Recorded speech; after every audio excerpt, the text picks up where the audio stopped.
Hi குட்டீஸ், welcome to kids.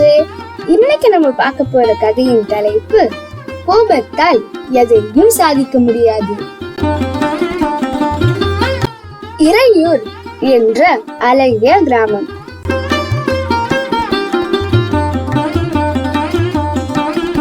அதில் ராஜு என்ற கோபக்கார சிறுவன் இருந்தான். அவன் எதற்கெடுத்தாலும் கோபப்படுபவனாக இருந்தான்.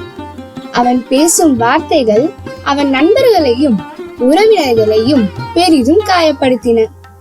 அதனால் அவனை அனைவரும் வெறுத்தனர். வீட்டில் அவன் தங்கையுடன் எப்பொழுதும் சண்டை போடுவான். சமயங்களில் அடிக்கவும் செய்வான். சிறுவர்கள் விளையாடும் பொழுது அவர்களை தொந்தரவு செய்து கொண்டே இருப்பான். இதனால் கிராமத்து மக்கள் மிகவும் வருத்தமடைந்து அவன் தந்தையிடம் சென்று முறையிட்டனர். அதை கேட்ட ராஜுவின் தந்தை மிகவும் வருத்தமடைந்தார். தன் மகனின் செயலுக்காக மன்னிப்பும் கேட்டார். ஒரு நாள் ராஜுவை மரங்கள் அடர்ந்த இடத்திற்கு அழைத்து சென்றார். அங்கே ஒரு பெரிய மரத்தை காட்டினார். பின்பு அவன் கையில் ஒரு சுத்தியலையும் ஒரு பை நிறைய ஆணியையும் கொடுத்து, தம்பி, உனக்கு எப்போதெல்லாம் கோபம் வருகிறதோ அப்போது இந்த மரத்தில் ஆணிகளை அடித்து விடு என்று கூறினார். ராஜுவும் தன் தந்தை கூறியது போல் கோபம் வரும் பொழுதெல்லாம் மரத்தில் ஆணிகளை அடித்து வந்தான். சில நாட்களில் அவனது கோபம் கட்டுப்பாட்டிற்குள் வருவதை அவன் தந்தை தெரிந்து கொண்டார். ராஜுவும் தன் கோபம் குறைந்ததை உணர்ந்தான்.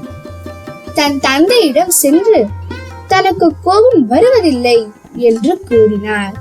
உடனே அவர் ராஜுவை மரத்தில் அடித்த ஆணிகளை எல்லாம் எடுத்துவிடு என்று கூறினார். அப்பொழுதும் அவனுக்கு கோபம் வரவில்லை. அதையும் அவன் தந்தை கவனித்தார். ராஜுவிடம், தம்பி, நீ கோபத்தில் அடித்த ஆணிகளை எடுத்த பின்பும் மரத்தில் ஏற்பட்ட துளைகளை பார்த்தாயா? அதுபோல்தான் நீ உன் கோபத்தை விட்டுவிட்டாலும் நீ கோபத்தினால் பேசிய வார்த்தைகள் அவர்களின் மனதில் இந்த மரத்தின் துளைகளைப் போல் ஆழமாய் என்றும் பதிந்திருக்கும். இது போன்ற தவறை நீ இனி உன் வாழ்நாளில் செய்யாதே என்று அறிவுரை கூறி தன் மகனை திருத்தினார். ராஜுவும் அன்றிலிருந்து கோபப்படாமல் இருந்தான்.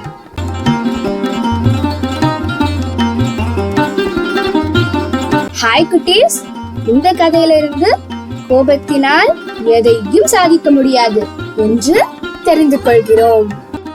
குறளும் பொருளும். தன்னைத்தான் காக்கின் சினம் காக்க காவா கால் தன்னையே கொல்லும் சினம். ஒருவன் தன்னைத்தானே காத்துக்கொள்ள வேண்டுமானால் சினத்தை கைவிட வேண்டும். இல்லையேல் சினம் அவனை அழித்துவிடும். ஹாய் குட்டீஸ், மீண்டும் நாம அடுத்த கதையில சந்திக்கலாம். அதுவரை டேக் கேர். பாய் பாய் கிட்ஸ் பே. ஹலோ ஃப்ரெண்ட்ஸ், லைக் பண்ணுங்க, கமெண்ட் பண்ணுங்க, ஷேர் பண்ணுங்க. மறக்காம கிட்ஸ் பே சேனலை சப்ஸ்கிரைப் பண்ணிருங்க. அப்படியே பெல் ஐகானையும் கிளிக் பண்ணிருங்க. பாய், தேங்க்யூ.